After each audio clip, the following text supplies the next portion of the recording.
Max, we are a little bit ahead of schedule, but we might as well get to it. Yeah.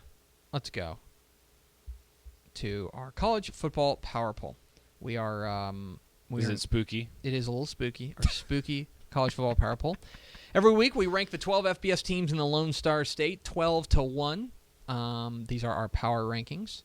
And a little bit of movement this week. A little bit of movement. Yeah. Little changes here and there. We will start number 12, team with the week off, Rice Owls. They can't go any lower, and they're certainly not going any higher. They need the break, I guess. And let me tell you, I was doing my notes for, we do the DCTF radio hour tonight. We're doing the DCTF radio hour tonight, and I'm doing a little bit of research, and so they're playing Florida Atlantic. Mm-hmm. Okay, they're playing Florida Atlantic this week. At home, I believe? They didn't have the week off, by the way. Who'd they play? They got absolutely roasted by Louisiana Tech. I'm sorry. Yeah. They basically took the week off. I mean, yeah, it was ugly. I wrote about it. It was bad. It was super bad. Correct. It was 41-0 at halftime. Perhaps I was just forced them out of my memory. That's fine. But they play Florida Atlantic this week. And Florida Atlantic. Now, Louisiana Tech's good football team. Mm-hmm. If you lose to Louisiana Tech, that's understandable. There's a lot of teams that lose to Louisiana Tech. Sure. If you lose to Louisiana Tech by 50, it's not great, but at the same time you go, okay, a little bit understandable. 2:30 p.m. on Saturday, they'll play Florida Atlantic at home. And Florida Atlantic, I wrote this in my notes, a trash football team. Really, really bad football They're an team. actual trash football team. Yeah. And so Rice, if you lose to this team, we got some major issues. They are to the East Division what Rice is to the West Division in Conference USA. They are brutal. This is the battle for the cellar, and I really hope that they're not. That they're, if you lose this game, then you are pretty clearly the worst team in Conference USA. Mm-hmm. So don't be the worst team in Conference USA. Please don't. Please don't. Rice, please win this game. Number 11, Texas State. The Bobcats. What is there to say? They're just not very good. We've said it over and over. This Texas State team just isn't very good. They did get the week off, which was nice. They will now they prepare for battle against a Louisiana Tech or an Appalachian State team that is a weird team because they play defense. But I would like to see Texas State put up a fight in this one. And this is a great test for their offense. Probably not going to happen. Yep. But that's where we're at. Number 10, UTEP. Ugh. You wrote about this one this weekend, yes. right? Yeah. And so they lose to Old Dominion 31-21. That's right. And this is not a great Old Dominion team. But what's so frustrating about this team is that UTEP definitely had chances. Mm-hmm. They take the lead midway through the third quarter when Aaron Jones runs for a touchdown, and they put them on 13-10. You go, all right, guys, this is it. Now, if you just hunker down, you can. Okay, never mind. It's 31-13. Right. Then you give up 3 consecutive touchdowns. You can't get anything going from the rest. They tack on this is 31-21, but it was 31. The final score was 31-13. Yeah. They had 1 cosmetic touchdown at the end, and the problem once again continues to be that they can't get anything going consistently offensively. Mm-hmm. And they're trying like hell to get this running game going, but it's just not going anywhere. The offensive line's just not very good. Averaged 3.8 yards per carry against Old Dominion. Not great. Not great. So UTEP's number 10. Number 9, the North Texas Mean Green. So North Texas goes to UTSA. And you know how it's really funny that on Friday you were like, or Thursday I guess it was, about how there's always wacky football at the Alamo mm-hmm. Dome. Mm-hmm. And you're like, there's never these games that are like 31-17. Well, guess what? We got a 31-17er. And does four turnovers count as wacky football? A little bit. There were 4 turnovers. Yeah. I mean, what's funny, and we'll get into UTSA in a moment, that UTSA was +4 in turnover margin and only won by 14. Yeah. North Texas, at 409 yards of total offense, they threw the ball decently. Mason Fine continues to make strides. But overall, just North Texas just made too many mistakes. And that's not gonna I'm now fully convinced that UTSA and North Texas are about even. Yeah. They're about even, But North Texas just made too many mistakes, and they gave it away in that regard. They had a shot to win this game, and I think that if you talk to Seth Luttrell, he's going to tell you that they let this game get away from them. Right. And I can't really argue with them. So North Texas comes in at number 9 in our power poll. Number 8, UTSA. So UTSA, there's two ways to view it. On one hand, they won, and nobody should ever apologize for losing, or for winning rather. Nobody should ever apologize for winning. UTSA now 4-4 4-4 on the year. They're 3-2 in conference play. Things are trending upwards for UTSA, and you start to squint. You say, okay, can you find a way to 6 wins? Well, I mean, Middle Tennessee and you're gonna have to either beat Middle Tennessee or Louisiana Tech on the road. Assuming you beat Charlotte, and assuming you're not going to beat A&M, you would have to beat either Middle Tennessee or Louisiana Tech on the road. I don't think either of those are going to happen, but this program is trending upward, and that's a really good win. I think they're the best team. I think they're the best team in Texas in Conference USA. That is the most damning with faint praise thing I've ever said. But I think UTSA is the best team in Texas. They lose by 3 in 5 overtimes to UTEP. They beat Rice. They beat North Texas. Yeah.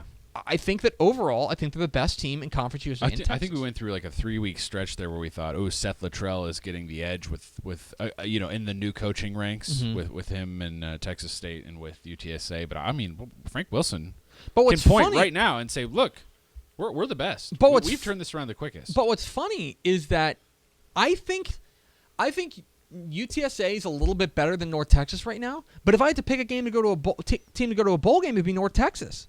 Because of their remaining schedule. They're probably not beating Louisiana Tech. Right. Probably not beating Louisiana Tech. But there's Western Kentucky, there's Southern Miss, and there's UTEP. You go 2 out of 3 out of those 3, and you're in a bowl. But UTSA gets a nice win. Gets a really nice win. It may in fact be, they'll probably beat Charlotte in the season finale. But overall, nice win. Nothing to apologize about. I think Dalton Sturm's starting to roll. But the story behind UTSA is that when they run the ball effectively, they're actually a pretty good team. And Jalen Rhodes and Jarvion Williams each ran for 74 yards. They don't have to light the world on fire. They just have to run it relatively effectively. And they did. And that was, forcing 4 turnovers helps too. So UTSA comes in at number 8. Number 7, the SMU Mustangs. Up the ponies. Who tried like hell to give this thing away. They did. Well, here's the funny thing, though. I mean, they did. They tried like hell to give it away. They tried like hell to give it away. Hell of a start. Yeah. Their first half was fantastic. It was just gangbusters. They come out, they take a 21-10 lead in the halftime. But then they give it all away in the third quarter, and they very very nearly gave it all away to a bad Tulane team. But they came up with the plays when they needed them the most. I'm continually impressed. I'm continually impressed by what Ben Hicks is doing at the quarterback spot. I know he threw 2 interceptions, but the overall, you're going to get that with a freshman quarterback. It once again comes back to running the ball. And I know that it seems so counterintuitive about a Chad Morris offense, but when Braden West or one of these running backs, be it Kamon Freeman, whoever you want to give it to, whenever this running game gets going and it takes the pressure off of Ben Hicks that he doesn't have to throw the ball 70 times a game, then things are going to go a lot better for this team. I still don't think this defense is very good. They give up 227 yards on the ground, almost 5 yards a carry. But overall, I think this is a positive step for SMU. They're now 4-4, and if you want to start dreaming on a bowl, then you start looking at the rest of their schedule. Memphis, East Carolina, South Florida, and Navy. I mean, look. There might be 2 in there. Memphis is a winnable game. I think Memphis is a winnable game at home.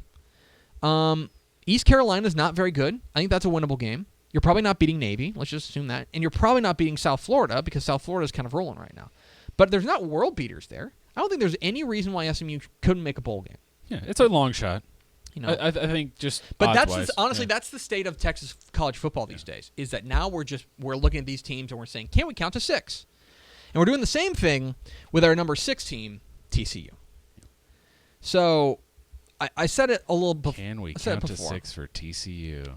So TCU's 4-4. How did we get here? So TCU's 4-4, and they are just not a very good football team. If I'm Gary Patterson, I'm starting Foster Sawyer against Baylor. If I'm him, then I'm starting him against Baylor. That's reasonable. I think that Kenny Hill has had his shot. Kenny Hill has had more than his shot, and he has failed to live up to what he can do. And I think that that's problematic. So now you've got to ask yourself, can you count to 6 for TCU? So they need 2 more wins. Let's run through the rest of their schedule, right? Okay. Which, hey, by the way, let's give some props to the TCU defense, which held down Tech and really played pretty well defensively overall, this TCU defense. But the problem is the offense continues to be super inconsistent with Kenny Hill at the helm. So let's count to 6. Okay. They need 2 more wins to get there. Okay. Tell me if you feel good about saying they're going to win that game. Ugh. Okay. At Baylor. Ugh. Oklahoma State. Ugh. At Texas. Ugh. Kansas State. Ugh. I'm telling you, it's getting harder and harder to count to 6. And that's problematic for TCU. Kenny Hill can just... I think Oklahoma State's getting better. I could see maybe Baylor. Maybe Baylor if Baylor goes into a tailspin. Who knows? Maybe Texas. Who knows? Who knows with Kansas State? There are games I can see them getting to 6 wins, but either way, the fact that we're scratching this out for 6 wins is a disappointing year for TCU. There's that. Number 5, the Texas Longhorns. I don't know who this team is. I don't because the defense did not play well. Defense gave up nearly 600 yards of total offense to Baylor. But they tended to come up with the big play when they needed it, and this game went on forever and ever and ever, but they came up with the big play when they needed them, came up with critical stops. Mm-hmm. I mean, Dante Foreman's incredible. Dante Foreman's one of the best running backs in the nation. Yeah. He's awesome. Yeah. 250 yards, a true bell cow. And remember, he's basically out there by himself because Chris Warren's hurt. Their backup running back was Tyrone Swoops. Yeah. Yeah. Tyrone Swoops. Yeah. But I was pretty impressed by what Shane Buechele did. Overall, I thought that he handled the game pretty well. He throws for 291 and 2 touchdowns and an interception. I was impressed with him. But the story of this game is the ability for them to come up with they won the battle of degrees. Mm-hmm. They did not win the battle of, from a if you look at the box score and you were to guess the score, you would not guess that Texas won this game. But they came up with critical stops. They did the bend don't break thing defensively. Right. And they come up with a big win over a top 10 team. And that's just a pretty remarkable thing. Yeah. I mean, this is their best win of the year by far. Mm-hmm. And now they have a little bit of quote-unquote momentum going into Lubbock. It's really remarkable. And if Dante Foreman continues to do that, that guy's awesome. That guy is really awesome. Okay. They come in number 5. Number 4, the Texas Tech Red Raiders. Nice finish. It's hard to get too excited. I made this point on Twitter. The score at halftime was 10-10. Yeah. And if on Friday you had given me 100 guesses as to what the score was going to be at halftime, 10-10 would probably have been my 100th guess. Sure. The defense actually played well. Mm-hmm. What we saw from them that was so remarkable that we haven't seen all year was we actually saw some pass rush. Yeah. They actually put pressure on Kenny Hill. Yeah. Kenny Hill was erratic, but give Tech some credit for making him erratic. The offense, I think at this point we chalk that up to a bad game. Yeah. You know what I mean? I think that we can chalk up both sides of the ball to kind of fluky circumstances. That's the best game Tech's defense will ever play, and it's probably the worst game Tech's offense will ever play. Because based on previous, history, what we saw against Oklahoma is a lot more likely than what we saw against TCU. But they get a win. They're right back in the thick of it for bowl eligibility. And who knows? Now you play Texas, and it's 2 teams that are trending upward. And you get them back in Lubbock. Most importantly, this is probably one of the best road wins of Cliff Kingsbury's tenure. Yeah. I mean, the knock that I've had on Cliff Kingsbury's Tech teams was they couldn't go away from Lubbock and win. Right. Well, here you go. You go to TCU and you beat them. Yeah. It's a great win. A little bit of revenge for last year's game. Number 3, the Houston Cougars. Boy, there was a minute there. No, there wasn't a minute there. There was like a whole half there. But so there was, relative to time and space. But yeah, there was a whole half there where it's like, holy cow, what is going on? What is really going on? I want to know what is going on. I will tell you. I was watching that game, and I had a real question as to whether or not this team was quitting on Tom Herman. So weird. Which is remarkable. But this team looked completely and totally lifeless. Yeah, I don't know. Just lifeless. Yeah. The defense looked like garbage. The offense looked like garbage. Everything looked terrible for the first half. The other thing I noticed, too, watching it was the crowd was, non-existent. No. Right. Compared to some of the crowds they've had more recently with the momentum. I wonder if the way the games have gone, I wonder if the games have gone and they walk out and they see a half-full stadium and they go, what's the point? Mm-hmm. Maybe. That's part of it. I don't know. Maybe. But the other thing... But then if we're going to crap all over them for the first half, and believe me, they deserve to be crapped upon. Right. You got to give them a lot of credit for that second half. They roared back. I don't know what Tom Herman or Todd Orlando said in the it was like negative 8 yards or something from UCF in the second half. Crushed them in the second half. They came out and they did what they should have done. But it just continues. It just continues the trend of what this Houston team does. Or maybe that was the turning point. Maybe that conversation at halftime, maybe we'll see a different team the rest of the way. But right now, we now have 9 games of Houston football that we can look at.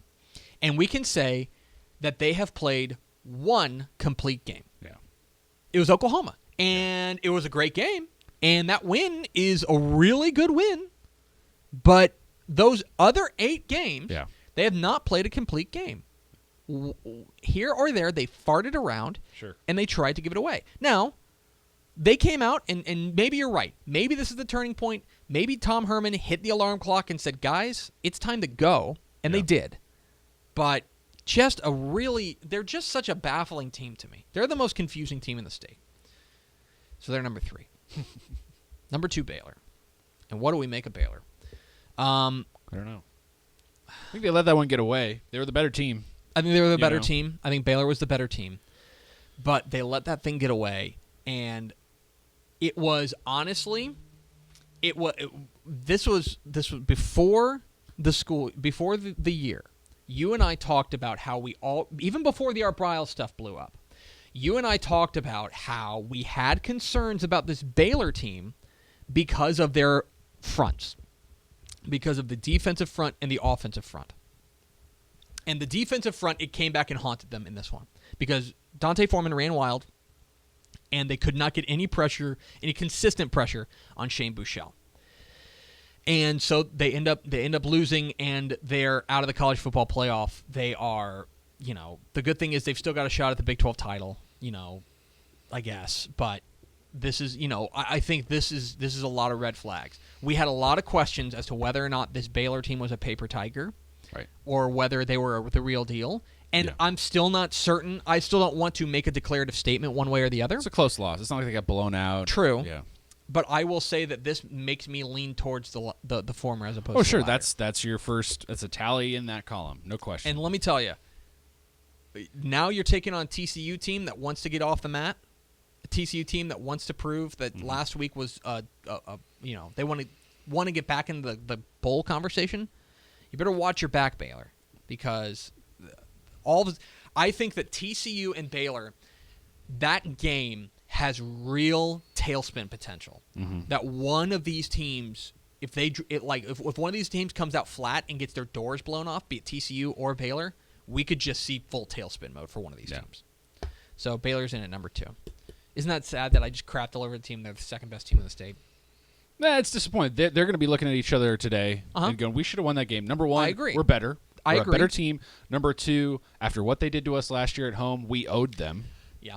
And I'm sure they're sitting around really pissed off and disappointed. I made the point on Twitter. I will say that if you're looking for a positive, I thought that was one of the best games Seth Russell's played in a long time. He ran the ball well. He's great, man. I really wish he'd learned to slide. I saw you. Yeah, he took some hits. He scares the crap out of me. I totally get it. He scares the crap out of me. Every quarterback should be, but yeah. Okay. And number 1, Texas A&M. I mean, what's there to say? They came out and playing without a number of their key weapons, they demolished a bad New Mexico State team. Not a lot to say about this. They're the best team in the state. Now they'll go on the road to a team in Mississippi State that they should beat, and this will be a lot more important. We'll find out a lot more about them because can they put together a full, if they go to Mississippi State and they win this game like they should, it's they're right back in the thick of it for a college football playoff spot Also, if somebody stumbles. Don't slip here, Aggies. Don't do no, it no, now. No. Come on. No. Take care of business. Yeah. Let's go. This is a bad Mississippi State Let's team. go. Take care of business. That's going to do it for us. So our college football power poll: number 12 Rice, number 11 Texas State, number 10 UTEP, number 9 North Texas, number 8 UTSA, number 7 SMU, number 6 TCU, number 5 Texas, number 4 Texas Tech, number 3 Houston, number 2 Baylor, and number 1 Texas A&M.